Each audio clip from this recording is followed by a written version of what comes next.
Welcome to the Profitable Farmer Podcast, where it's all about increasing the profitability of your farm by working smarter, not harder. G'day, ladies and gentlemen, and welcome to Profitable Farmer. This is Jonathan Hutchings. I'm delighted to be taking on this podcast series from Andrew Roberts and allow him to have a well-earned rest for the next few months and some time with his 1-year-old and beautiful wife, Sunny. So from wherever you are around Australia and overseas, we're delighted to have you listening to us and being part of our podcast series. So thank you. To kick off my contribution to this podcast series, I decided to start in my own backyard and to start close to home. And quite literally, I had my brother, who's between projects at the moment, come up to help me do some running repairs on our homestead on our farm the other day. And while we're in the backyard and we're up a ladder and pretending to be tradesmen, we were having a meaningful conversation. And I thought, what a great topic for a podcast with our farmer listener group. So I've actually invited my brother, Jono, to be with us today. And as I say, he's between projects, which I'll explain in a minute. And he's better at his projects than he is a tradesman. So, Jono, thanks for being online and welcome to Profitable Farmer. Thank you very much, little brother. Little better looking brother. So, ladies and gents, I've coined the theme for this podcast, Learning from Big Business. And just to introduce my brother, he has most recently been involved in 3 of Australia's largest private equity transactions. And we'll touch on those in a minute. But I think through that and through a fairly lengthy time as CEO of an emerging company in Geelong, and before that, a management consulting role with a company called LEK, Jono's had the opportunity to consult to and work with some of the biggest companies in Australia, but also some of the highest performing teams. And the thing that I respect most about my brother in and around all of this is that he's stayed grounded. And I think the principles that we'll discuss today and that we will cover off on as it applies to big business. Jono, I'll get your comment on this. For me, they absolutely apply, perhaps even more so, to running a farm business or a small business, no matter who's involved as listeners this evening. Yeah, no, that's exactly true. I think of it the other way. I think all the skills that you need to have and the focus on cash and the ability to manage people in small business is what's required in large business. So I think there's a lot that some of the major corporates out there could learn from from farmers and small business owners around the place. Yeah, it's a great comment. There's nowhere to hide in small business, really, is there, compared to big business, perhaps? Is that sort of consistent with what you're alluding to there? Oh, exactly. When I was running the small business, and was in the thick of it, and I had the bank manager knocking on the door, and I had staff knocking on the door. It's real business. When you're keeping a close eye on cash and the bank balance, and the productivity of your people really counts. That's when you know you're alive.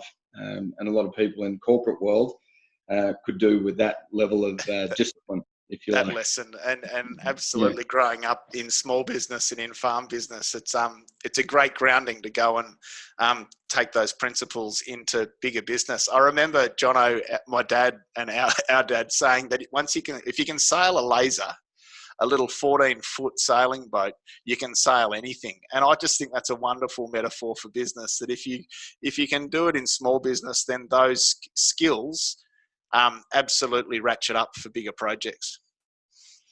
Yeah, and that's exactly what I've found. And what I've seen in large corporates is that, and I worked closely at one stage, and we'll get to my background, but with Nestle, one of the biggest food groups in the world, and those guys just didn't know what their bank balance was. They didn't even know where they had a bank balance. No one was watching cash, and as a result, they just made really poor commercial decisions. It's hard to believe that any person in sort of managing a business or running a profit and loss account, wouldn't focus on cash. But these guys were just so far removed from that and the real world that it was amazing. I was astounded.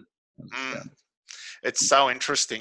So I'm going to suggest that we go about this conversation, Jono, in two parts. One is just we'll share your background, and I'm keen to explore some of the key leadership lessons and business lessons that you've gleaned from some of these projects that you've worked on, all interestingly enough, ladies and gents, in the food and fibre sector.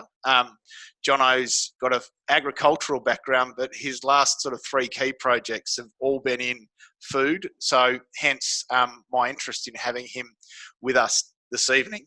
Now, equally then, I'd like to move into a different spin perhaps on the trends that you're seeing in food and fibre and the implications that might have back on our farmer audience and our listeners, because I think you've got a really interesting spin through these projects on what is trending in industry and some insight there perhaps to share with our farmers no matter what industry they're in, right? Yeah, well, I hope so. I'm definitely comfortable talking to the major sort of trends in food and fibre that I've seen. Yep. The implications of that for the farmer, I think, is something that we can tease out as we go. Cool, great. Now, before we get into this, I think it's only appropriate that we reflect back on our farming background. What's one of the funniest stories you've got of growing up on our farm? Three boys, often doing stupid things, terrorising our mother. What is some of your reflections? What's one of your funniest reflections on growing up on Dalry? Yeah. That's an interesting question. I can't think of any sort of one story that about you, because really there were so many. Jeremy was the one on the farm that had all the broken legs and the bones and fell off the motorbike and drove the tractor through the fence and injured himself. If there was sort of broken bones or blood in the soil, it was generally germs. As a result, Trev, who sort of worked on the farm with us for 40 years, called him Awful Knorful, because he was always like Evel Knievel, but a lot worse and a lot more awful. Yeah, you were certainly more measured than I was, Jono, but I will never forget when we were trying to cut rams out of a paddock and you were decided, whilst chewing your tongue on the back of the ute, standing on one foot trying to get rocks out of one of your boots, to Simon just perfectly timing that tight right-hand turn and watching you tumble at 70 kilometres an hour, just 4 or 5 somersaults off into the distance. Fond memories of you just getting up, just completely dazed and confused. But I thought I landed pretty well. You had a boot in one hand and your rock in the other. And you're standing there in a cloud of dust, dusting yourself off. It was very entertaining. Righto, so back down to business. Let's get into this. So, Jono, private equity. A lot of us hear about investment banking and private equity. What is that? Like, can you just give me the layman's example of what it is you've actually been doing for the last couple of years? Yep. So I've worked with some guys, and these guys are sort of private equity fund managers, go out and raise money from like big sort of superannuation funds, pension funds, the Saudi Arabian royal family, a whole lot of people, and they use that money to invest directly into businesses. So the companies I work for raise $2 billion, and with that money, they'll go and invest that on behalf of the people that have provided the money to buy companies directly. So the money that they're putting in is basically private money.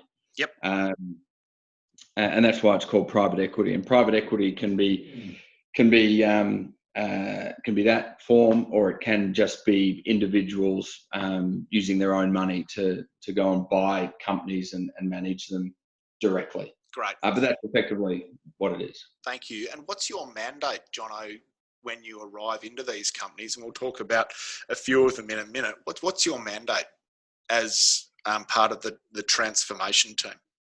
Yeah, sure. So obviously when the fund managers take the money and invest in companies, they want to see profit improvement. And in the three private equity owned companies that I've been involved in, the private equity guys have put in a new executive management team. So I've gone in with that new executive management team, and my job is to oversee all the projects that deliver the profitability upside, make sure all that's coordinated, and then I'll pick up, because there's a lot going on during this sort of private equity ownership period that the management team can't do. So I'll sort of oversee the projects, and then I'll pick up whatever else needs to be done. So I've done property deals, and I've actually run Ingham's chicken processing plants, just done a whole lot of stuff, and it's really just stepping up to the plate and doing what needs to be done as part of that executive management team. Yeah, great. Which has been a lot of fun. Oh, I bet. And we'll get into these projects shortly. What interests me, ladies and gents, is when we're in our business, running our business, it's so hard sometimes to be objective about it. And if you think about what Jono's had the ability or the privilege of doing, is to step in with a fresh set of eyes, with a view to drive performance, profitability of business, processes, team, and all of those things. It can be really useful to get away from your own businesses and to take that helicopter view and look at it for what it is, and to be slightly more objective. And it's easy to say, harder to do. But one way that I have always recommended, and I know Robbo and our team do this as well, is for 2 days a year minimum, to get away from your farm and get away from your business, and to sit with those key decision makers and take that helicopter view where you can sort of sit back. And I like that example that you just gave, Jono, of stepping in and being really objective about how do we drive performance and profit from the resources that we have. Again, first insight for me is how can we do that as farmers of the businesses that we've been part of for 15 or 20 years. Have you got any insights there on how you would suggest to one of your mates who's in agriculture to actually go about being slightly more objective about the performance of their project? Yeah. So look, I think that's really interesting. And although I've been in some complex businesses, we keep it really simple, and we basically produce in each of the companies, we produced a chart which had today's profitability over on the left-hand side, and then we had a little sort of, we call it a flying brick, but it's then a box that sits sort of over and to the right of that first sort of profitability bar that said, let's say profitability today is 100, and we want to get it to be 200, and then we fill in with little blocks where all the upside's going to come from. So it might be we're going to get 20 of the 100 of growth that we're looking for from revenue opportunities, and then we break those down into individual projects, and then we'll have a look at our manufacturing, and we'll say, well, from manufacturing we want to get 30 of upside, and we'll actually say, okay, where's that 30 going to come from? What projects? And then from that process, that one piece of paper that just has today's profitability, future profitability, and all the steps in between, the projects fall out. So then we just get a list of projects, and then it's my job to coordinate delivery of those projects. And the rest of the business, if you like, goes about sort of running the day-to-day and sort of sustaining that baseline profitability. So, John, just pick the biggest one of these three projects we're about to talk about. What was the revenue line of one of them when you finished? Just pick a number. So $2.5 billion. $2.5 billion revenue. So, ladies and gents, isn't it interesting that $2.5 billion turnover companies keep strategic planning and goal setting and distinctions around profit growth that simple. It is absolutely no different if you're a farm on 2,000 acres with a $600,000 revenue looking to drive performance out of your small business. The same principles apply. So, Jono, let's launch in. The 3 projects that you've been part of are 3 of Australia's largest food and fibre private equity transactions in recent history. So I'm just going to name all 3. There's Peter's Ice Cream. Yep. Separated from Nestle. Ingham's Chicken and corporatising Ingham's Chicken. And then Allied Pinnacle, which maybe people don't know as well, but they are 3 significant transactions. I'm just going to hand over to you and ask you, if you could, just to give us the grab, if you like, of what happened, like what happened with these businesses, and just go through them all. And ladies and gents, as we go through this, just listen to, again, the commonality in what Jono has been focusing on with these significant Australian companies, and the relevance of those sorts of things back to you and the decisions that you're navigating now in farm business. Over to you, Jono. Yeah, great.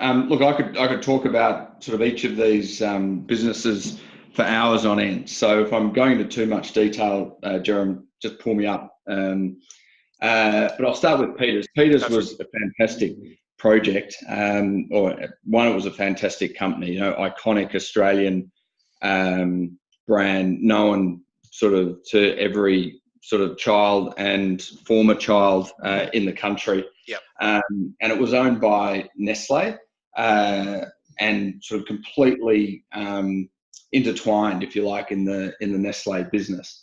So Nestle decided that they didn't want to be in ice cream anymore, and that's something that I'll come back to. So they sold the Peters manufacturing facility and the brands to a private equity fund.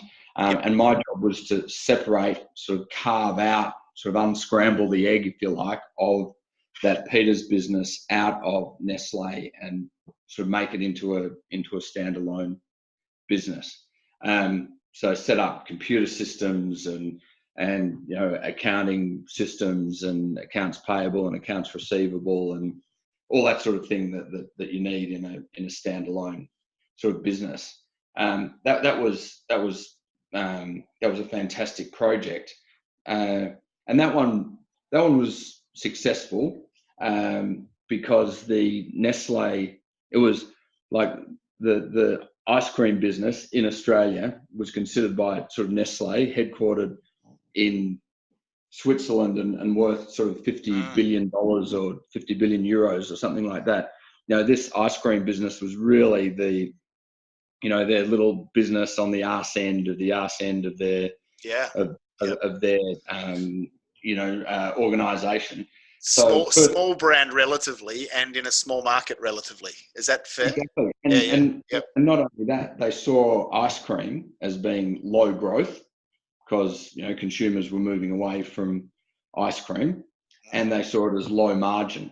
Now it's low margin. Like if any business in the world could have ice cream's margins, they'd be happy. But compared to pet food, chocolate and coffee, where they make 50, 60, 70% gross margins, ice cream was low. So the new management team came in, and when Nestle had seen a low margin, low growth company, what the new management team saw was a underperforming, undermanaged company with really good people in it and solid margins in a market where there'd been no innovation. The only significant innovation in ice cream land in sort of the 15, 20 years was the release of the Magnum. And everybody loves the Magnum, but it's not great ice cream, but that was the only real innovation. So the new management team came in. We sort of reduced the cost base just because Nestle had gold-plated everything. We're able to sort of reduce the cost.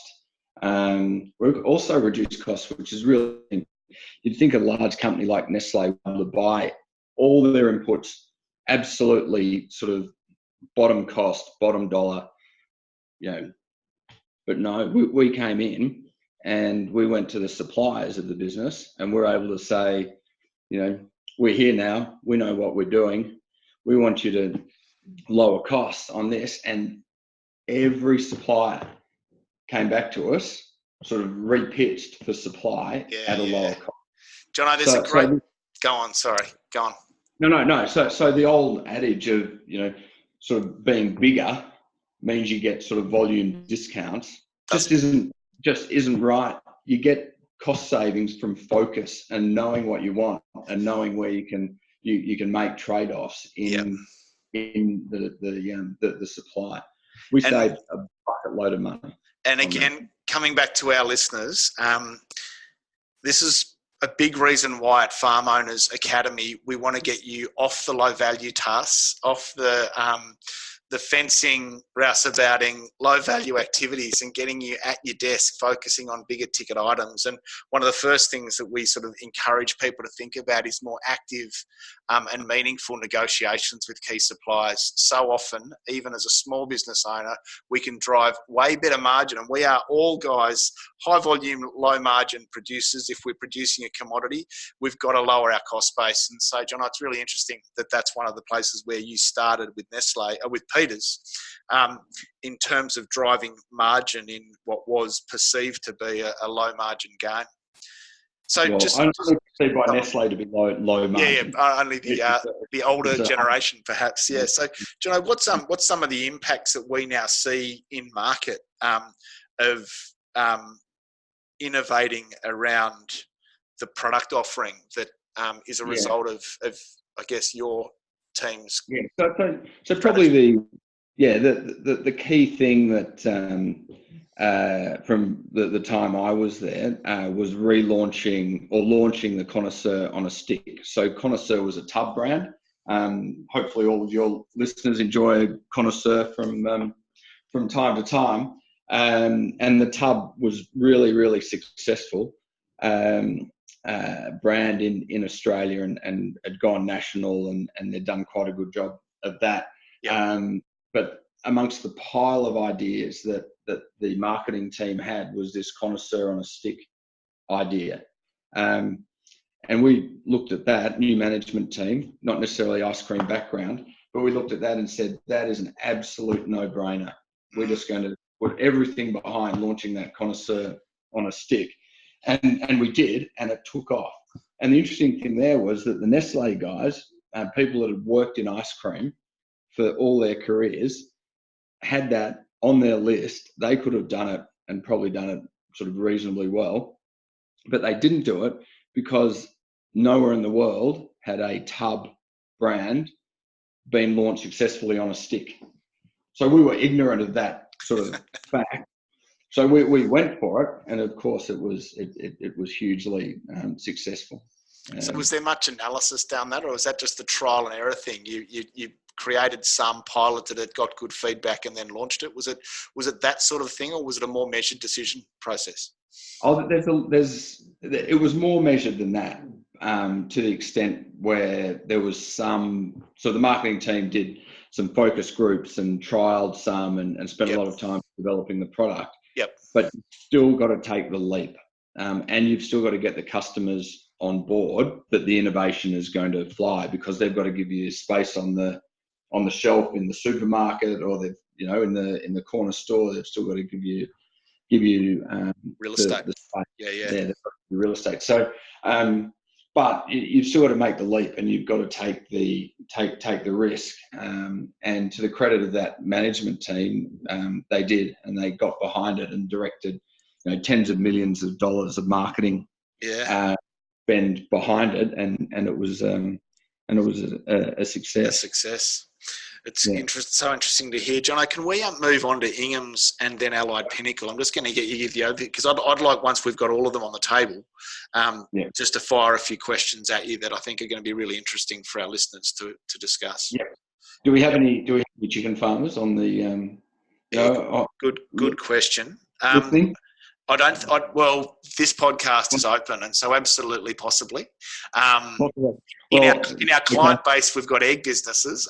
We don't have a chicken farm as such, but absolutely, this could be out there to chicken farmers somewhere. That's right. They may have a different view of what happened. Fire away.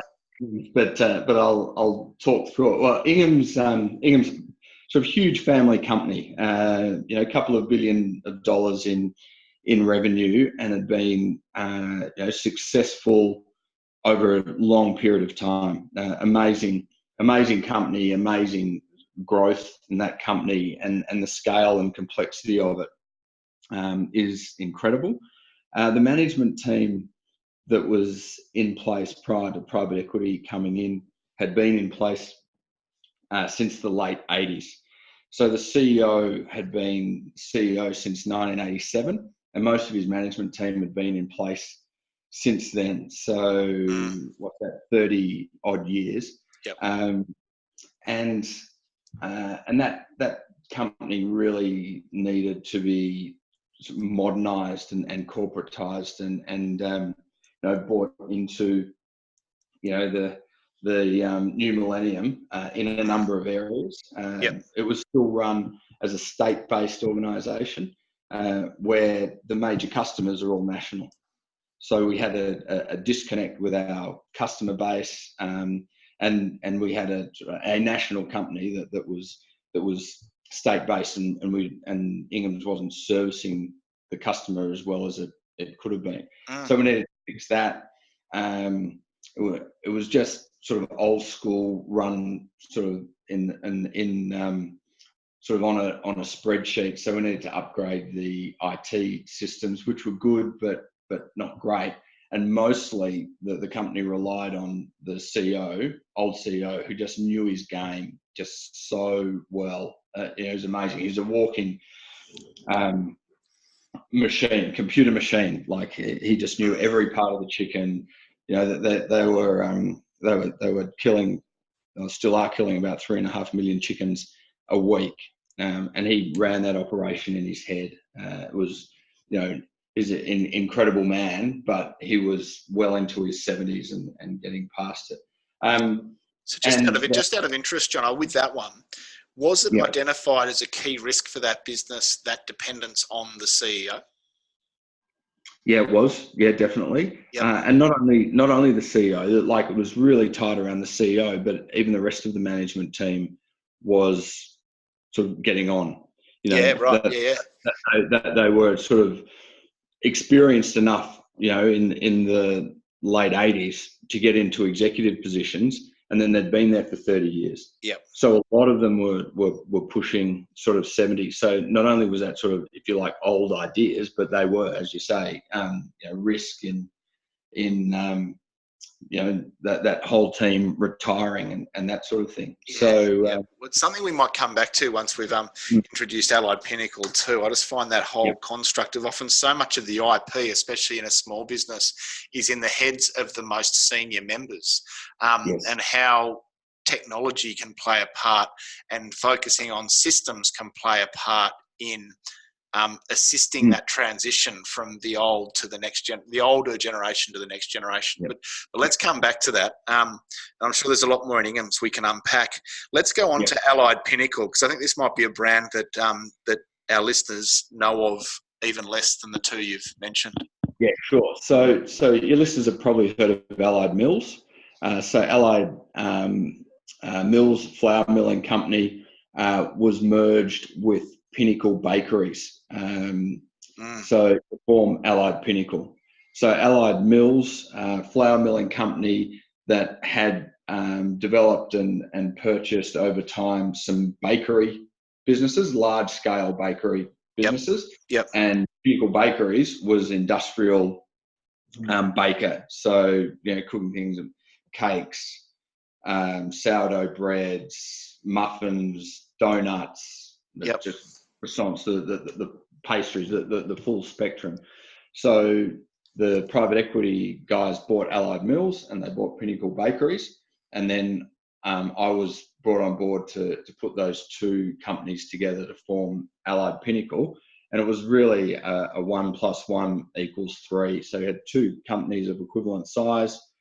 When we put them together, we only needed one head office, one CEO, one sales director. We didn't need two bread manufacturing sites. We only needed one. We didn't need two warehouses in Melbourne and Sydney. We only needed one warehouse in those locations. So there was a lot of cost savings in bringing those two companies together.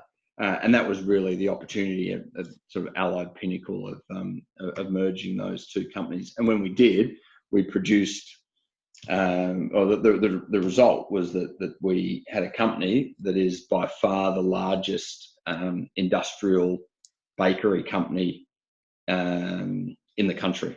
Yeah, wow. By orders of magnitude. Yep. Yeah. It's so interesting, and as we're talking, I'm thinking about our listeners, and in each of these examples, Jono, there was obviously a fresh and new approach to the same project, but innovation, cost cutting, leadership transition from the older generation to the newer generation, a focus on processes and systems, and leveraging technology to affect that leadership transition. And then in the example that you've just given, the merging of two companies in order to create synergies between them. I mean, for me, so much of that speaks to a farming family in a tough spot, having to think really strategically around innovation, cost cutting, efficiency, systems, leadership transition between generations. I'm seeing so many similarities in the issues that you've had to navigate with the top end of town, with some of our farming friends who are having the same challenges, just at a different level. Are you picking up the same thread here?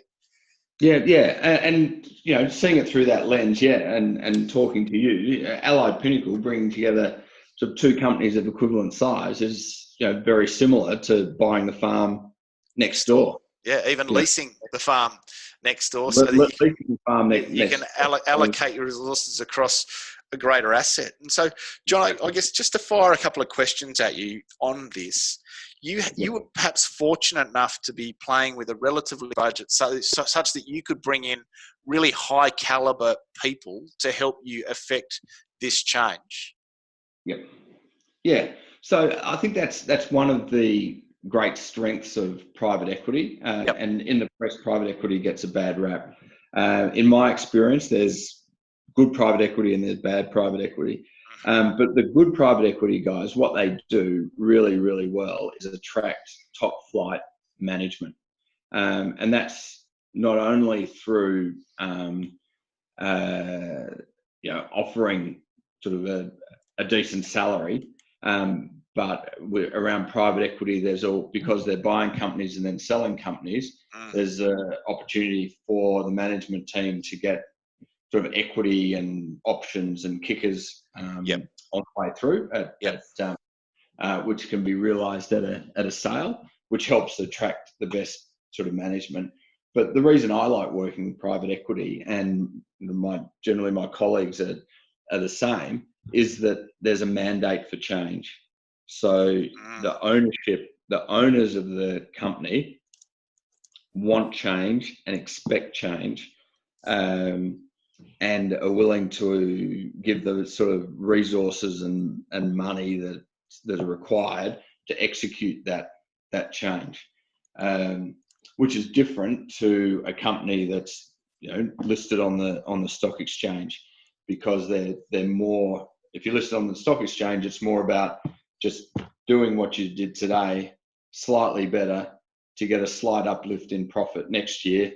So you get a tweak up in the share price. But the private equity guys are about change, and because they are about sort of change and they're bringing a new management team, there's a mandate for change right through the company, and that is not only sort of affects the management team, but everybody's expecting change. And it's amazing the number of people in these organisations that get really excited about that. That is such a really interesting way to think about business, especially back thinking about small business and farm business, where and listeners, just I'd encourage you to ask the question: to what degree does my company and the leadership of my business and our farm have a mandate for change? And I'm willing to predict that most listeners will be in a business where there isn't that leadership mandate or that mandate coming down from the owners. But in the current climate, staying the same is not an option, and doing the same thing over and over again and expecting a different result is the definition of insanity. And so I love that frame about having a mandate for change and having owners that want change and expect change. I guess a question for you, Jono, is if our listeners are sitting there, and let's say that it's dad and the son both listening to this, and wife and daughter-in-law sort of absolutely as well, but a leadership team within a family, how could they go from having a mandate for hanging in there and organic growth at best versus introducing a culture and mandate for change like that you've experienced? How would you suggest small business might be able to achieve that? Yeah, that's a really interesting question, because in the private equity world, there's a fundamental change happens when the PE guys come and basically the ownership changes, and then the whole management team changes. So the question really, if you've got the same owners and the same managers in place, how do you get that mindset change to happen? And then how do you get everybody that you say that's around the table, ma, pa, the farming sort of son, the family, the sister, the absolutely. family. We're both part of farming family. How do you drive that change? And it's sort of it's an interesting question. I don't know how you do, but there's got to be sort of something that sort of initiates that. Yeah. Change, and it's probably a common vision for where you want the organisation to go, because going back to my earlier example, if you're currently doing 100 and you want to get to 200, you won't do that by doing the same thing you're doing today. You do that by working out where you can make change and where you can create sort of profit or value, and breaking that down into projects, and then saying, okay, which project are we going to do first, and which one are we going to do second, and how hard do we think we can go at them based on the resources that we have, and then just start driving for them. That sort of breakdown of sort of breaking down the improvements that you want to get into a set of sort of more defined projects, and then just executing the projects, is a good way to get sort of focus on the sort of execution level. Absolutely. I guess just thinking about this a little further, I mean, what private equity imposes on the company really is a deadline and an impending event, be it a sale or a merge or something else. It creates a meaningful deadline, and growth is required by a deadline. And I guess just a shout out for Farm Owners Academy and for the listeners on the line that are part of our program. I think you'll get this, but two of our programs, one is Take Control, which is all about understanding your numbers, the resources you have available, an objective assessment of your current business, and then really going out, and a lot of business owners in farming businesses don't have that really clear vision of what they're shooting for, that 10-year goal, the 3-year goal, and then chunking that down into bite-sized projects, as Jono's described, so that you've got a leadership team that is aligned to a long-term strategic imperative or objective. So I think that's critical, Jono, to your point. And what might need to happen just to amplify that is real dissatisfaction with the current position. Some people get so comfortable in their current position that they accept less than average results. And so sometimes it's important as leaders, ladies and gents, to go, you know what, we are no longer going to tolerate the results we've been getting. We're going to come together. We're going to sit together. We're going to write long-term visions, 10-year objectives, and focus intently on those. And I think that might be how we can inspire a mandate for change and meaningful growth within our farm businesses regionally. Jono, have you got anything to add to that before we move on? Yeah. I'm just sort of reflecting on that. Building that sort of common vision and sort of that sort of mandate for change amongst a family group. Quite often there's if you like, family members that are operational and those that aren't operational. Yep. And in my experience, the operational people that see the opportunity more clearly are the ones that are probably driving harder for change, and the non-operational sort of leaders of the sort of farming situation can be a bit more conservative. And it's up to the operational leaders to actually build credibility about executing and delivering the results of sort of change projects. Yep. So, which is always top of mind for new management teams when they come into private equity with their, we've got to build sort of credibility on being able to execute. So potentially one way to sort of is to get into sort of change incrementally. Okay, this is what we're doing. This is our first project. The operational team is 100% behind it. We're going to deliver this really, really sort of smoothly. And by doing that, we're going to deliver the upside, and we're going to build credibility with the non-operational sort of team so that they'll then trust us to do next year to do 2 major projects. And then the year after that to do 3 or 4 major projects. So, it's that sort of credibility and execution is really important as part of sort of building it over time. Brilliant. Thank you. Really interesting insights, and it's really intriguing to apply this back into farming family situations. Jono, just reflecting on those 3 projects that you've been part of and all the other ones that we haven't touched on with management consulting, you've been part of some really high performance teams, and you've attracted really high, like the best talent. How do you reckon those projects would have gone with average investment in less than excellent people? I guess what I'm just wanting to explore, so many farming families find it hard to get and attract high caliber talent. And in my experience, either because we suck at recruiting, or we're good at recruiting and we just can't find the people. We find them and then we won't invest in them. So there's a whole lot of reasons why we don't end up with the best talent. But at the top end of town, just speak to me, if you could, about average versus the best talent and the difference in terms of outcomes. Yeah, probably. Yeah, there's one particular sort of project that I'm thinking of where we were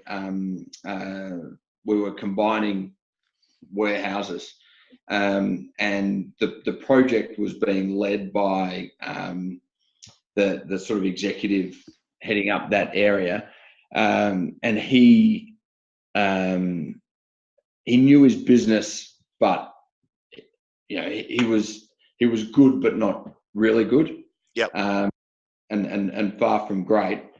And that project went pear-shaped. And as a result of the project going pear-shaped, we couldn't deliver to our customers for a period of time. Big problem. Which is a big problem when you're in the business of delivering daily to Woolies and Coles and these places. So the difference between good people, or great people doing great execution, and good people doing average execution is is sort of black and white. Like, it's absolute, absolutely sort of, night and day. So getting good people, and everybody knows this, business is about two things. It's about people and it's about cash. And, you've got to have the right people. And not only that, you've got to be willing to sort of, one, invest in your people, two, have hard conversations with your people so that they improve, and three, be willing to, pull the trigger on them if they don't improve after you've had the hard conversations. Because, when your business relies on those people, you just can't afford to have average performers stick around. And I think that's another thing that the private equity guys do really, really well is just get the right people on board right through the organization. And generally, because private equity it's a period of rapid change, there's a third of people who are super, super excited about it. There's a third of people who are sitting on the fence, and there's a third of people that just want to get out. And, you release those people from your organization, which allows you to get better people in, and it's a win-win because those people are happier. Yep. And the people you get in, hopefully better, which improves the organization. So it's better for those people. It's better for the organization. But, where I've been involved, we're just super generous with the people. If you've hired somebody and you've invested in them and you've had the conversations and they don't work out, in my experience, just be super generous with them. If that means you're only obliged to pay them 4 weeks leave or 4 weeks sort of termination, pay them 6, pay them 8. Give them sort of warning, keep them on the books for sort of sowing or for harvest. Help them find their next.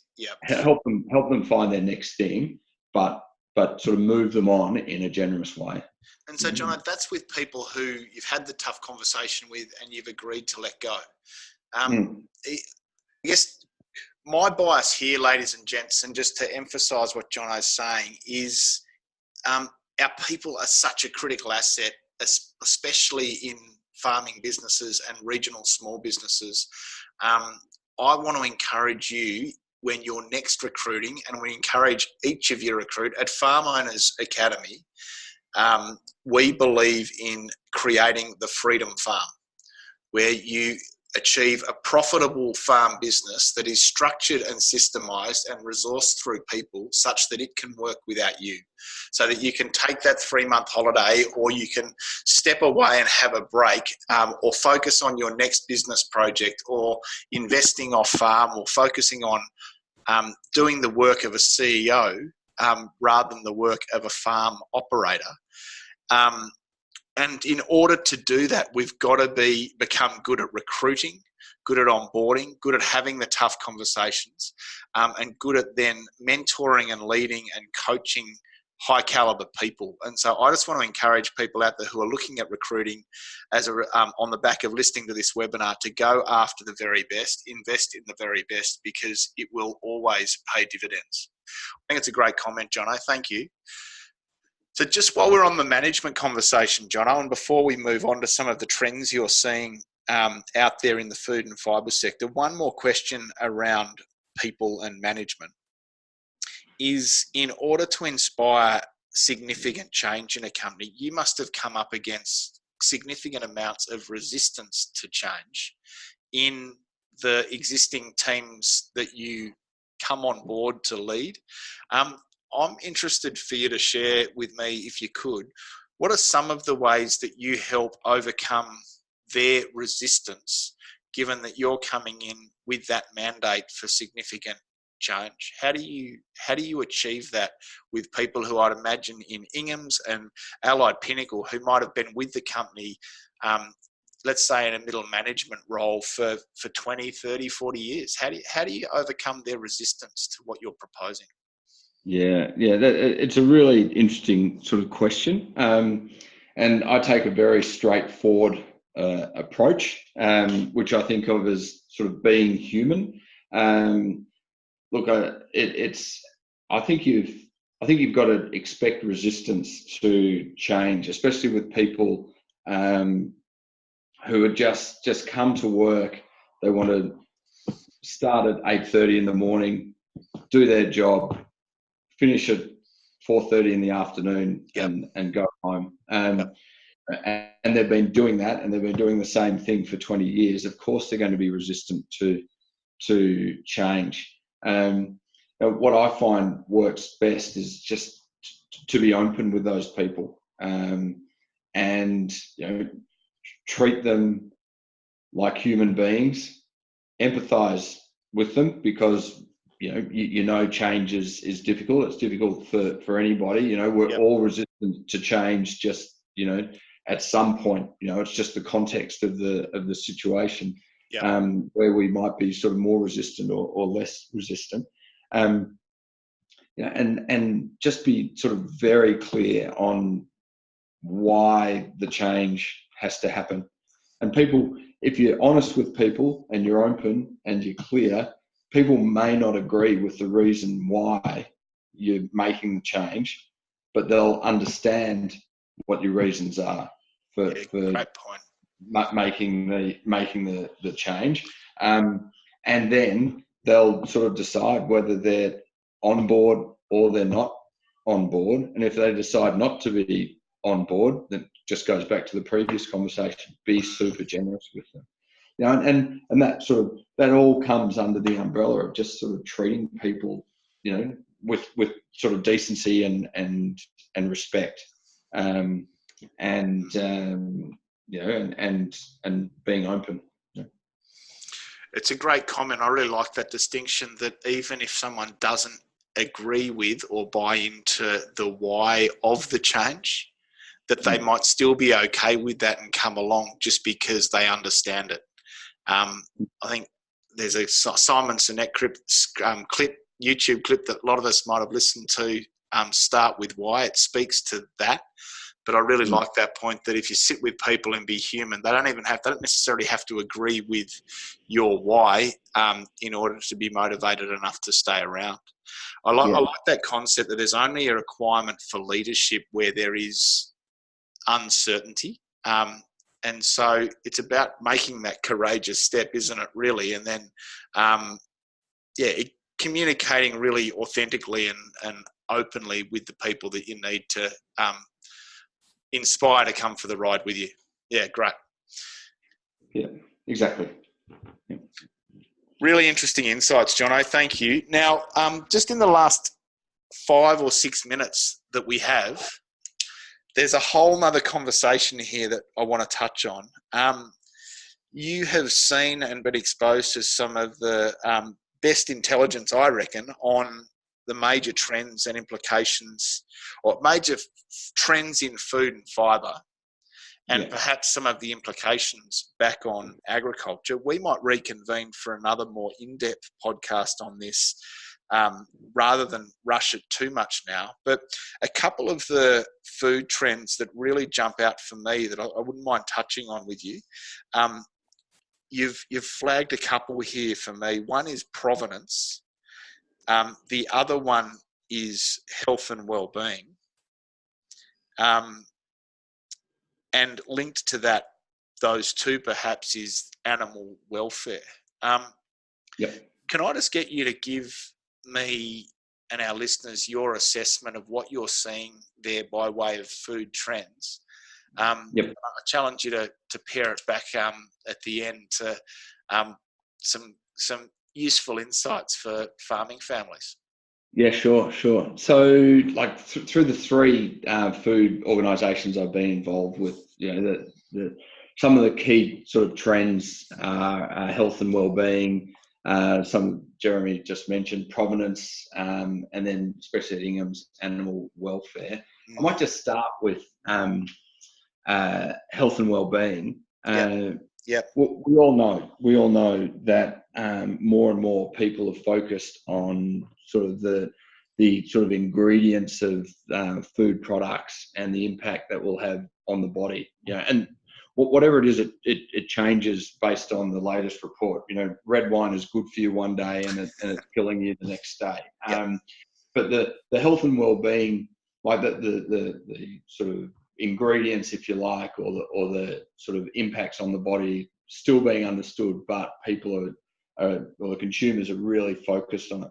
And because there's a lack of sort of knowledge out there around health and well-being, there's the opportunity to just draw out attributes of health of your product to make it appeal to consumers. So, for instance, Allied Pinnacle's producing desserts, but they produce a flourless cake. Yeah. Now that's around health and well-being. Yeah. Because it's flourless, it doesn't have wheat and gluten in it. Yeah. Just picking up on that trend, so that people can, parents can go and buy a flourless cake for their kids. So health and well-being, really that trend, I think, for sort of farmers who are producing products or for the industry more broadly. It's about understanding what the trends are, but it's also about identifying the attributes of a product that can be sold to the consumer as a sort of health improvement opportunity. And I think now with margin squeeze as significant as we're seeing it as commodity producers, if we innovate and we think outside the box a bit, we're in a time where it's never been more possible to carve a niche out. And I think of some farming friends of ours just out to the west of Wagga here near Lockhart and Galore, Jono, who are growing spelt and buckwheat under centre pivots and marketing that directly. And they've gone from being commodity producers of conventional wheats and canolas, and they've absolutely pivoted to focus in on a niche there and are marketing their produce at a premium into some really really useful niches, sort of Sydney, Melbourne and surround. So absolutely critical trend, and I think there's more appetite for that now than, I'm going to say, 15 or 20 years ago. Would you agree? Yeah, absolutely. Yep. And that sort of leads into sort of provenance as well, which is the consumer wants to know where their food's coming from. So we see this everywhere. Like the Biata, so Ingham's opposition, have started putting the face of their chicken farmers on their packaging. My family buys milk that comes in a glass bottle from the local sort of dairy farming family or cooperative. We know exactly where it comes from. It's unpasteurized, and we love it. We're getting the sort of that inch of cream on the top of our. That takes me back. That's gold. It's so good. Break it off without having to milk it yourself, Jono. That's wonderful. There's great examples of that. Is really a real opportunity, I think, for smaller producers to get out there and market their sort of product, sort of either directly to consumers or market sort of themselves through the major manufacturers and retailers to consumers, and being part of the overall sort of marketing package. Be the face of the brand for what it is you produce, perhaps either, as you say, either directly B2C to your consumers or to your buyers, and creating a point of difference for yourself that way. Because farmers, the consumer trusts the farmer more than they trust the big manufacturer like Ingham. So there's an opportunity there for sort of, if you like, sort of almost branding the individual, which is a great opportunity. So that links into animal welfare. Like, the consumer wants to know where their food's coming from. They also want to know that the meat that they're eating, especially the meat, is coming from an animal that's been well treated and humanely killed. which I think is sort of a great sort of opportunity once again to differentiate sort of product where you can demonstrate that you do look after your animal and the animal does have a good life. It's not in a cage or you know, confined in a tight shed for its life, or it's not a you know, it sort of has sort of, you know, the opportunity to skip through the strawberry fields, and then when it is killed, it's killed and butchered in a humane way. Joe, beforehand, and when we were in that garden the other day, pretending to be tradesmen, we talked about the barbell kind of principle that that you've got to be at one end of the barbell, and at one end you're a large scale producer producing incredibly efficiently at a low cost, low margin, high volume kind of stuff. And at the other end of the barbell, if I understand this principle correctly, it's about being boutique and really going after the perhaps lower volume, higher margin product, which is where provenance and storytelling comes in, and direct marketing a different niche, in a niche, in a different story. The barbell theory sort of suggests don't be in the middle. Is that correct? Yeah. That they actually call it the, you know, barbelling, which is the move either to be sort of at the premium end, or at the low cost end. And if you're stuck in the middle, if you're in the middle, you're in no man's land. Which brings us to, like, if you think of Peter's ice cream. Peter's does the sort of 4-litre tub of ice cream and larger, which is just bulk standard ice cream, which they've got to churn out and do as cheap as they possibly can. Or they're doing at the other end, Drumstick, Connoisseur, Maxibon, sort of all these sort of high-end, high-marketed brands. And there's nothing that even in their sort of product mix that sits in the middle. And I think that's, you know, you can think of a company's products going that way. You can also think of a whole sort of industry going that way in agriculture or elsewhere, where you're either at the low cost end and you're a bulk commodity producer, or you've got to move to be sort of more boutique and have something that differentiates you. Great.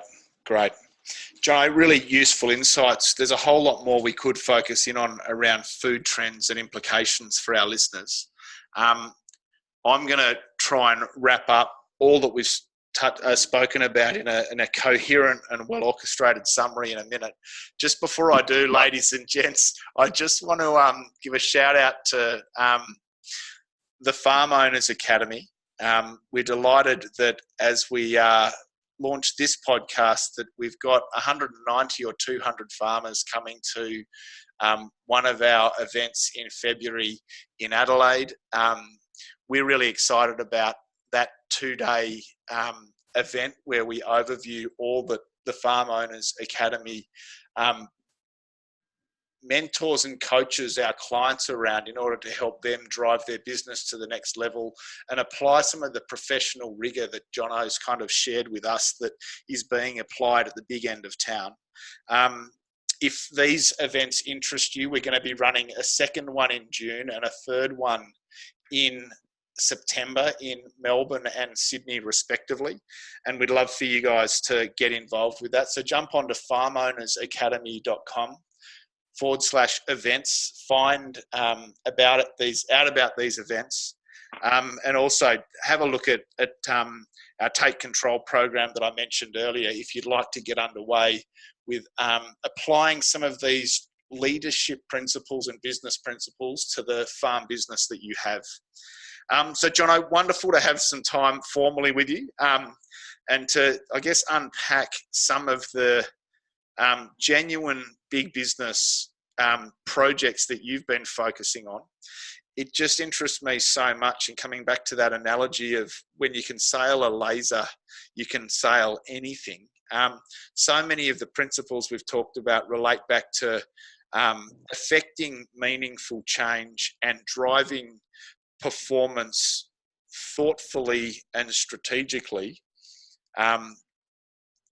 within small proactive teams. It's hard to capture everything we've talked about, but I might even hand over to you as you reflect on what we've touched on relating to cost cutting, innovation, systems, technology enabling management transition, and then affecting change where there's resistance. We've talked about some of the major food trends. If you had one or two reflections of your management journey to date, two questions. One is, what are you most proud of? And secondly, what is the one tip you would give to a 15-year younger you if you could have that conversation with him? So firstly, what are you most proud of about your last sort of decade in private equity? First question. Yeah, exactly. What I'm most proud of is just taking some really good organisations and making them better. And each of these organisations that I've been involved with, we've sort of come into them with, if you like, being the custodians of those organisations for a period of time. And when we sort of got them, they were sort of doing well, but they had challenges. When we sort of passed them on, if you like, to the next management team, they were doing much better and they had fewer challenges. And I think that's sort of, that sort of each of like that sort of positiveness coming from our sort of period of looking after those organisations is the thing that I'm most proud of. Thank you, mate. And last question, what advice would you give to a 15-year younger self, next generation young farmer coming through trying to navigate business decision-making and leadership? Yeah. Firstly, sort of have a very clear idea of where you want to go.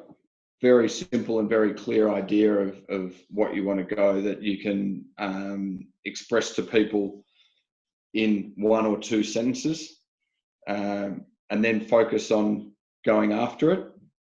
And on the way through, be open and generous with everybody that you deal with. Wonderful. Jono, it has, as always, been wonderful to have some time with you. I'm going to hit you up for another one of these in 9 months' time where we can perhaps go a little bit deeper on the food trends conversation. It's been wonderful to watch your journey over the last decade, Jono, as you sort of launched into these transformational projects of some of Australia's biggest and most iconic brands. A real credit to you, and thank you for sharing your experiences and your insights with our farming community and our listeners here at Profitable Farmer. Yeah, thanks, Jeremy. It's been a pleasure. I love the agriculture industry, and it's an honour to help in any small way I can. Yeah, thank you, mate. I get that. And to our listeners out there, as we navigate, I guess, a dry season and an early harvest and some big decisions, I wish you well. And be kind to each other as you navigate some of the stresses of a tough season, and all the best over the next month or two as you launch into the end of a season and setting up for a Christmas and a well-earned break. Thanks for your involvement again, Jono. Thanks, ladies and gents, and bye for now.